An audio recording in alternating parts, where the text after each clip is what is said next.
Funny how a moment can feel small until it decides to look straight at you.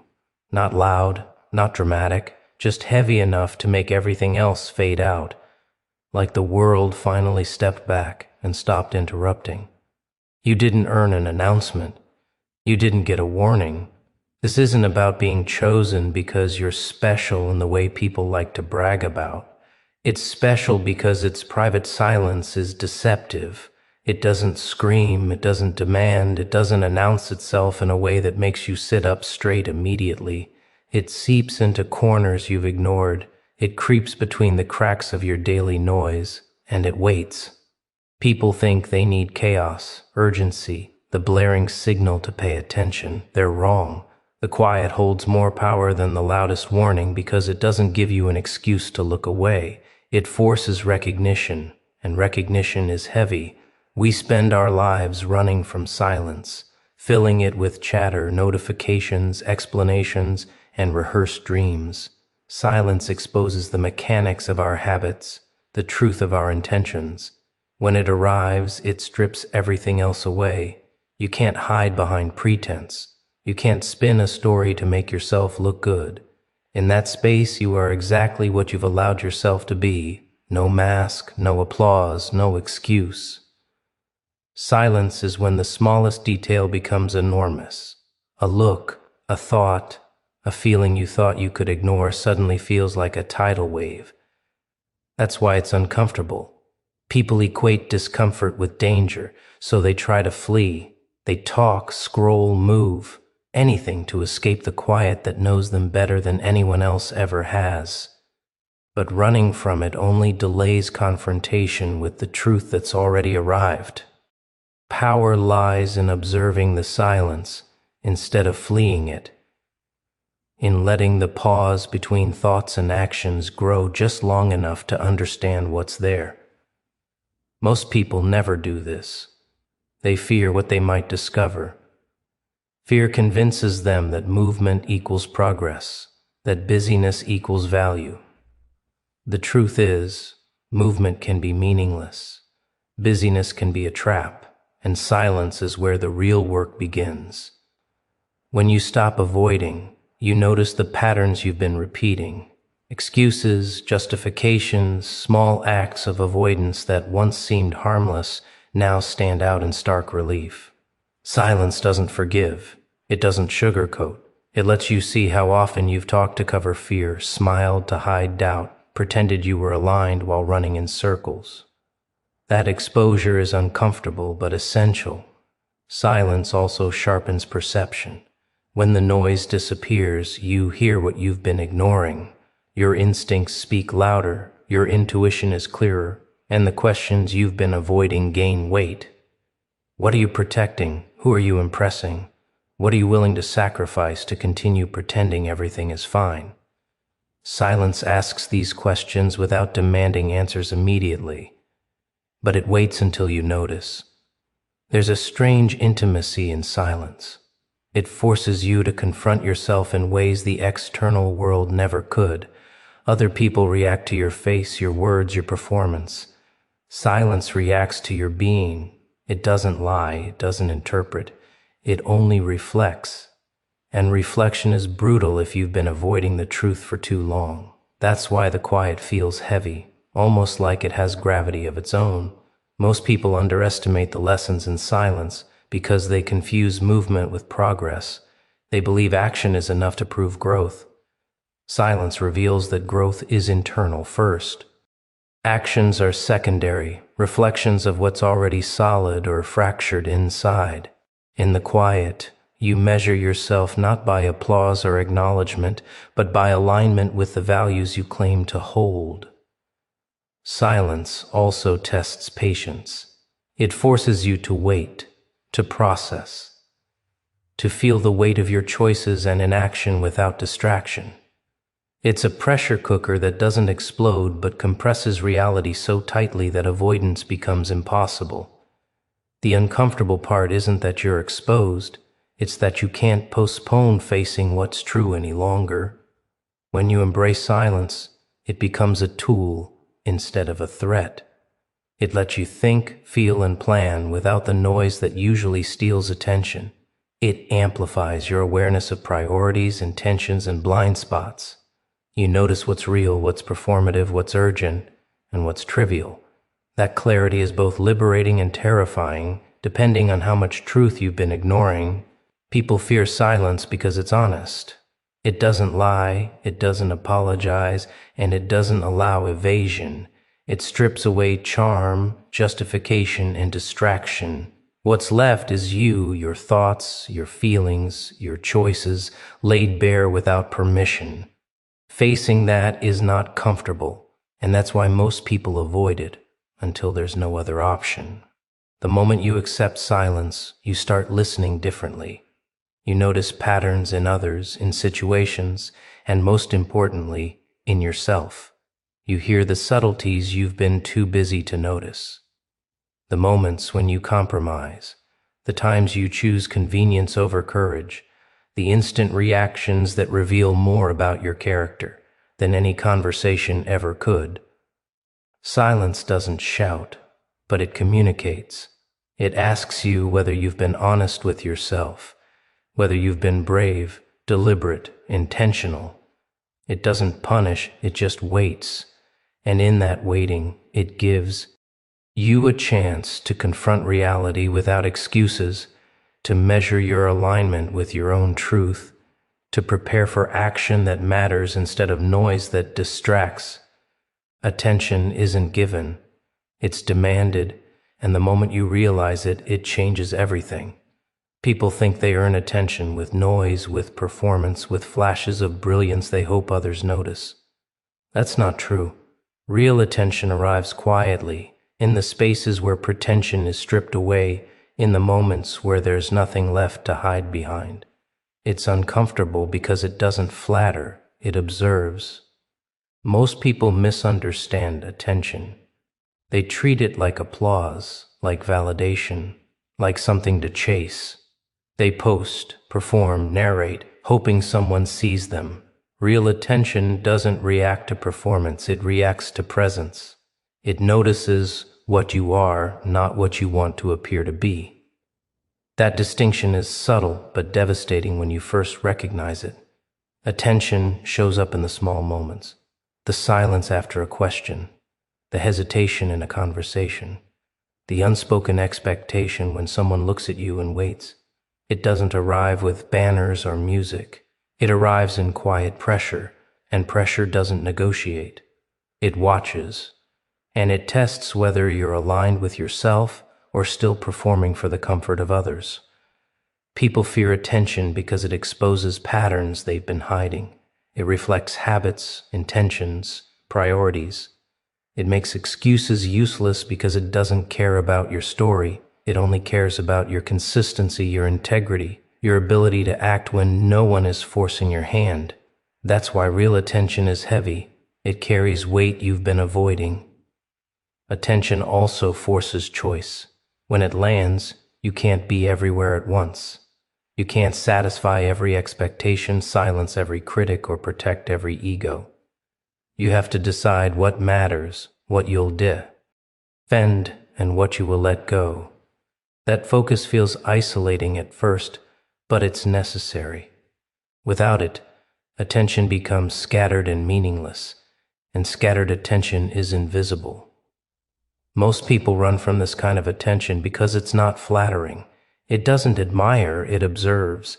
It highlights where you're aligned and where you're not. It reflects the truth about what you prioritize, how you handle responsibility, and whether you're willing to be deliberate when no one is applauding. That reflection feels brutal because it's unyielding. Attention amplifies responsibility. When you're being observed, really observed, it forces you to reconcile intention with action. The small compromises you tolerated in private suddenly feel visible. The habits you excused in comfort now seem like choices. Attention doesn't punish, but it doesn't forgive either. It simply shows the reality of your behavior against the potential you claim to have. The paradox is that attention is not earned through trying harder. It arrives when effort is consistent, but more importantly, when it is honest. You can't fake alignment forever. Noise can mask gaps temporarily, but attention finds the truth. It doesn't care about stories, excuses, or charm. It reacts to reality, and reality doesn't negotiate. People often confuse attention with influence, but they're not the same. Influence can be manufactured, bought, or borrowed. Attention cannot. Attention is immediate, present, and intimate. It requires observation without distraction, which is why it terrifies those accustomed to comfort. They like the idea of being seen, but the reality of scrutiny is heavier than they expected. Attention reshapes perception. When you realize it's watching, you notice patterns in yourself you didn't see before. Repetition, hesitation, compromise, courage, fear, all become more visible. That awareness is a tool. It's also a challenge. Most people resist it because it forces confrontation with parts of themselves they'd rather ignore. Attention also shifts relationships. Some people only like you when you perform, when you distract, when you entertain. Real attention isn't conditional, it's observing what exists, which can be uncomfortable for those who thrived on performing. That discomfort reveals loyalty, authenticity, and alignment more clearly than any words or promises ever could. When attention arrives, excuses lose their power. It doesn't argue with your reasoning or negotiate with your intentions. It simply observes. If you are aligned, it affirms without applause. If you are not, it waits, quietly exposing the discrepancy between who you are and who you claim to be. That exposure is uncomfortable because you cannot hide. Attention also teaches timing. It's not given in rush, in panic, or in desperation. It arrives when you've done the work to be seen without seeking approval. The irony is that people often fail to recognize it while chasing external signs, missing the moment because it doesn't arrive with noise or dramatics. The beauty of attention is that it forces presence. You cannot multitask it, manufacture it, or ignore it. It demands that you exist fully, consciously, deliberately. It watches your alignment, your choices, your honesty. That weight is heavy, but it's also clarifying. It isolates the trivial from the essential, forcing focus on what truly matters. Attention is not a reward.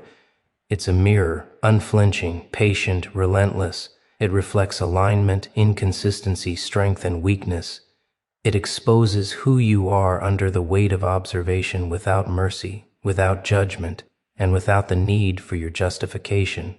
That reflection is more valuable than applause, more dangerous than criticism, and more honest than any comfort you've ever known. When you learn to respect attention, you stop chasing it and start listening to it. You notice the subtle signals, the quiet truths, and the unspoken expectations.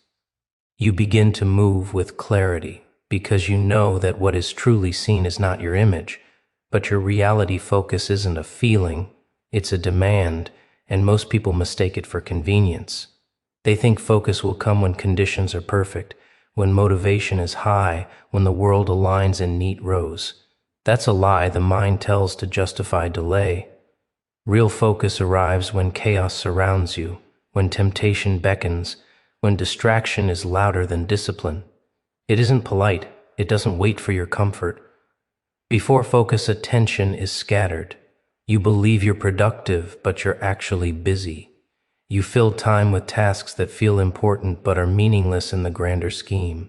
Focus destroys that illusion.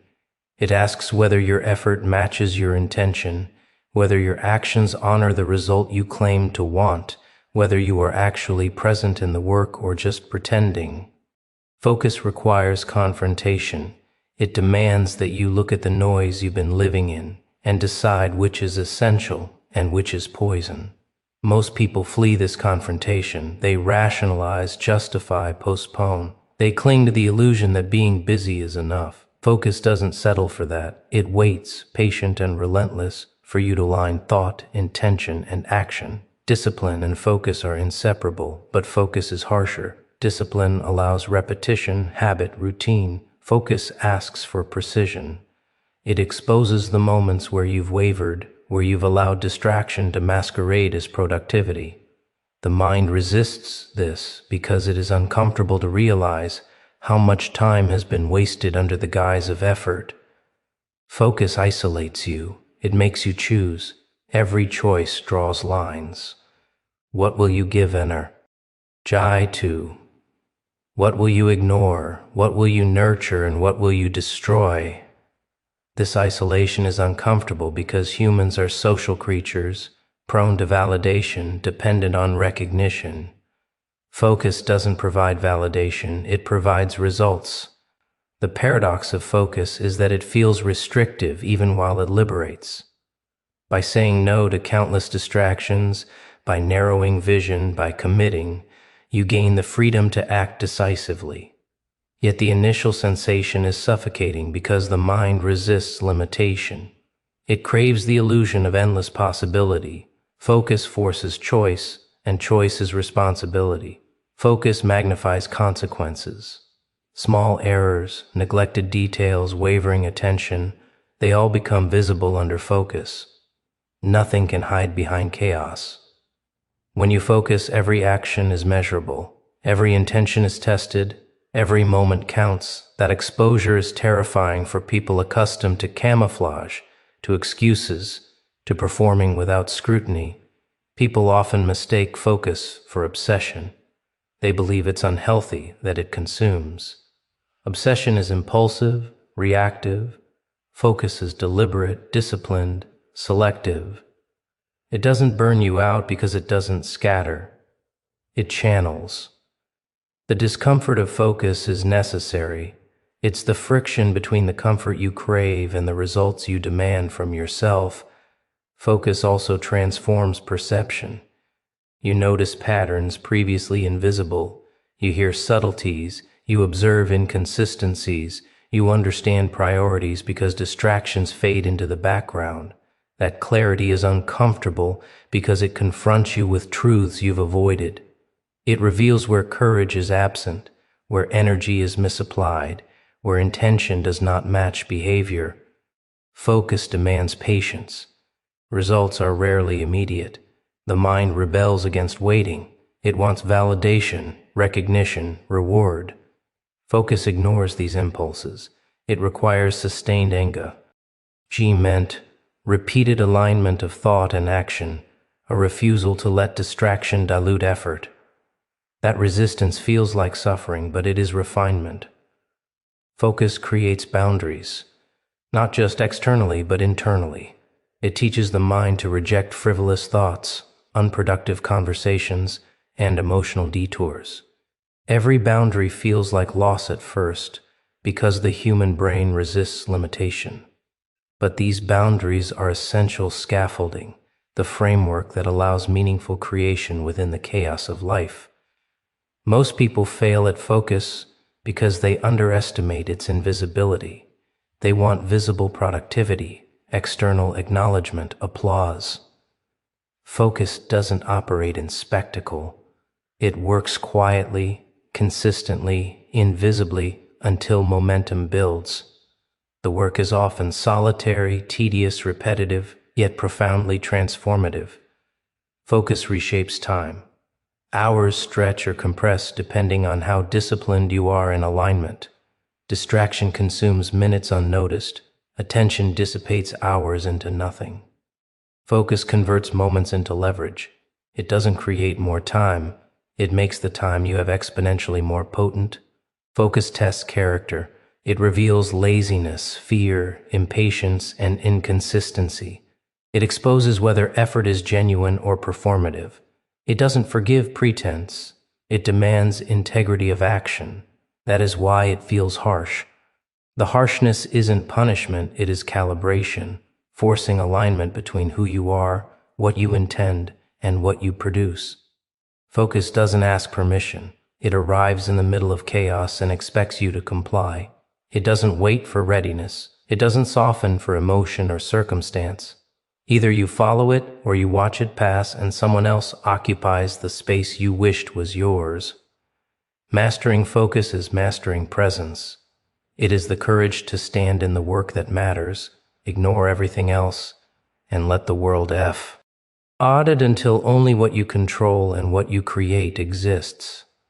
That discipline feels unnatural, uncomfortable, even cruel at first, but it's the only path to results that matter. Discipline isn't a virtue people like to talk about because it doesn't flatter, it doesn't entertain, it doesn't give immediate pleasure. Discipline is quiet, relentless, and invisible until results arrive, and by then most people mistake it for talent or luck. The truth is, discipline is the engine. It's the daily grind, the invisible consistency, the choice to do what others avoid because the work is unglamorous, inconvenient, or exhausting. Most people confuse discipline with motivation. Motivation is exciting, flashy, temporary. It's a spark that feels good but dies quickly. Discipline doesn't wait for excitement. It thrives in monotony. It thrives when the mind resists, when the body protests, when emotions beg for indulgence. Discipline asks whether you are willing to act even when feeling weak, uncertain, or unrecognized. Discipline is uncomfortable because it's honest. It reveals what you value more, temporary pleasure or long-term results. Most people avoid this question by distracting themselves, procrastinating, or rationalizing why they'll act tomorrow. Discipline doesn't negotiate. It confronts you with the cost of inaction every single day, whether you notice or not. The paradox of discipline is that it feels restrictive while it liberates. Choosing the hard path consistently narrows options in the short term, but expands freedom in the long term. Every sacrifice, every repetitive effort, every moment you resist indulgence is an investment. That discomfort is the currency of results, the invisible work that builds outcomes others call genius. Discipline isolates you from the crowd. Most people want shortcuts, applause, validation. They want the appearance of success without the labor. That creates it. Discipline forces you to move differently, act deliberately, and endure boredom when others chase excitement. That solitude feels heavy, like walking in a space where nobody else understands the rules. People underestimate the cost of indiscipline because failure is gradual. It creeps in through tiny compromises, repeated avoidance, unkept promises to oneself. You may think one skipped habit or one ignored task is inconsequential. Discipline shows that it isn't. Every small neglect compounds, reshapes outcomes, and eventually surfaces as results you didn't want. Discipline isn't glamorous, but it is powerful. It operates in silence, unseen, uncelebrated, the repetition of small actions, showing up when it's easier to stay in bed, speaking the truth when lies feel safer, practicing when no one watches, creates leverage invisible to those chasing shortcuts. That leverage eventually becomes unstoppable force. Discipline also exposes weakness. Under the weight of daily choices, you notice where fear dominates, where laziness sneaks in, where excuses thrive. That exposure is painful because it confronts ego and habit. Most people flee this confrontation, but discipline asks for confrontation, not avoidance. It's relentless because growth is relentless. Discipline transforms perception. The same actions that feel tedious become milestones in hindsight. Waking up early, writing when tired, training when unmotivated. These are invisible victories. They accumulate silently, and eventually the results that others admire are nothing more than the natural consequence of consistent discomfort endured with clarity. Discipline demands patience. It's not the flash of energy, the burst of inspiration, or the applause of others. It's consistent action repeated daily, often without recognition. The discomfort of waiting for results is where most people abandon it. Disciple. Ian teaches endurance, the ability to persist when reward is invisible, when doubt screams louder than progress. Discipline redefines control. You can't control outcomes entirely, but you can control your effort, your decisions, your responses. That control is subtle but profound. It builds confidence not from luck or opinion, but from the repeated knowledge that you do what is required regardless of circumstance or desire. Discipline isn't perfection, it's persistence. It's acting even when imperfect. It's resisting the temptation to stop because conditions aren't ideal. It's knowing that mastery, growth, and impact are forged in the grind, not the spark. The comfort of waiting for inspiration or ease is a trap that discipline refuses to honor. The hardest part is internal alignment. Discipline demands honesty. It forces you to confront where you've been lying to yourself, where compromise undermines intention, where fear masks as strategy. That confrontation is uncomfortable because humans naturally resist self-exposure. Discipline doesn't negotiate. It reveals quietly, steadily, until avoidance is impossible. Discipline also defines boundaries. It clarifies what deserves energy and what doesn't. It trains the mind to reject distraction, the body to resist indulgence, the emotions to defer gratification. Those boundaries feel confining at first because humans resist restriction, but they are the architecture of power. Most people fail not because they lack ability, but because they lack discipline. Ability without consistency, without structure, without sacrifice is chaos disguised as potential. Discipline transforms potential into results, theory into practice, fleeting desire into tangible outcomes. Discipline is invisible until consequences arrive. It is unsexy until impact shows. It is uncomfortable because it exposes weakness, forces honesty, and demands susti. Effort. Yet that very discomfort is what shapes you, what prepares you, what ensures that when results arrive, they are undeniable, and deserved sacrifice is misunderstood because people imagine it as dramatic, painful, or visible. They think of giving up comfort as an event, a singular moment of loss that must be celebrated or mourned. The truth is, sacrifice is invisible, cumulative, and quiet. It's in the tiny choices no one notices, the repeated acts of restraint, the disciplined refusal of immediate gratification for something that might not even have a guaranteed reward. That's why it feels heavy and why most people avoid it. People fear sacrifice because it exposes priorities. Every act of giving up forces you to confront what matters more to you: comfort, convenience, approval, or long-term gain. It strips away the illusions we tell ourselves to feel safe, productive, or accomplished. Sacrifice is honest. It doesn't flatter. It doesn't wait for recognition. It asks whether you are willing to endure discomfort for something that isn't guaranteed, and the answer is revealed in action, not thought. Sacrifice is not heroic in the way people imagine. It's not about dramatic gestures or public martyrdom. The real work happens quietly.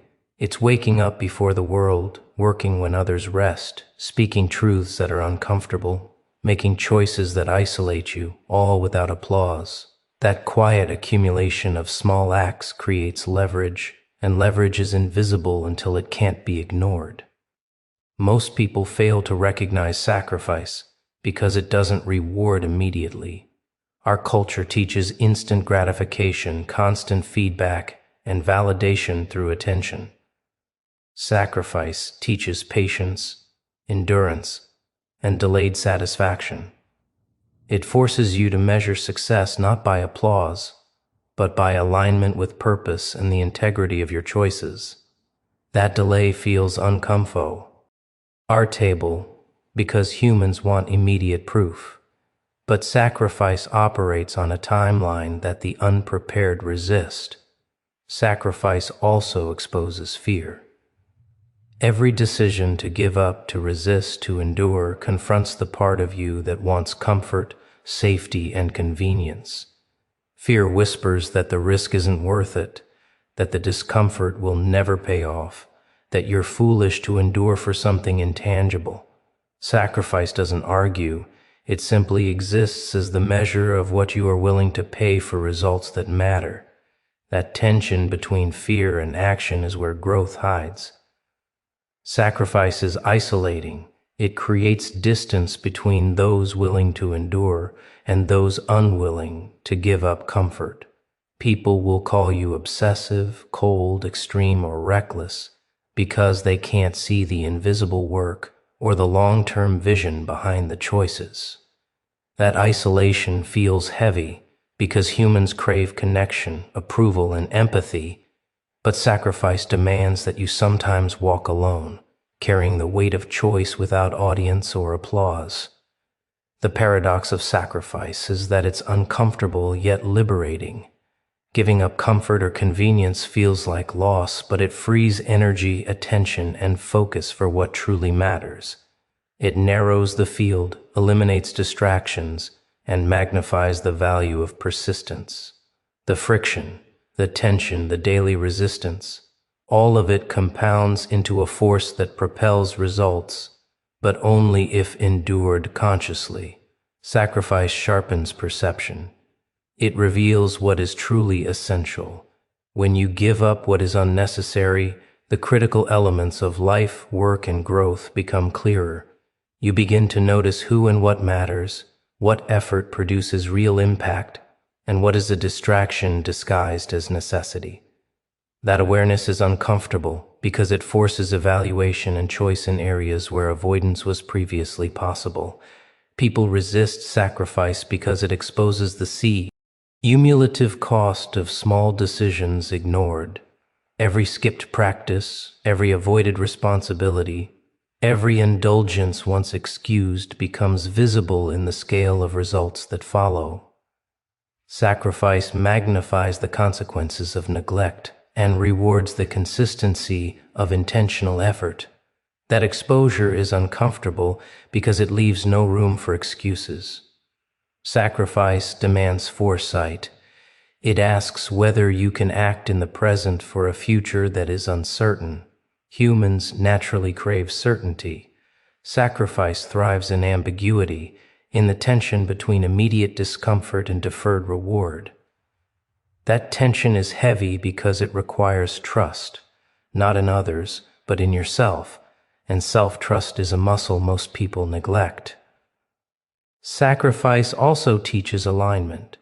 It forces you to evaluate your values, priorities, and integrity. Every choice to endure, resist, and delay satisfaction is a statement about who you are becoming. The discomfort lies in being honest with yourself, acknowledging what you are willing to pay for results that matter, and facing what you've tolerated in the past. Sacrifice is cumulative. It isn't one act, it is repeated decisions, daily practice, the quiet endurance of what most people avoid. Each small act compounds, and over time, the invisible work creates outcomes that appear effortless to outsiders. That is why the truth of sacrifice is rarely recognized until it manifests as results, and even then it is often mistaken for luck, talent, or timing. People fail at sacrifice because it demands consistency without immediate validation. It asks for persistence when the reward is uncertain and the discomfort is present.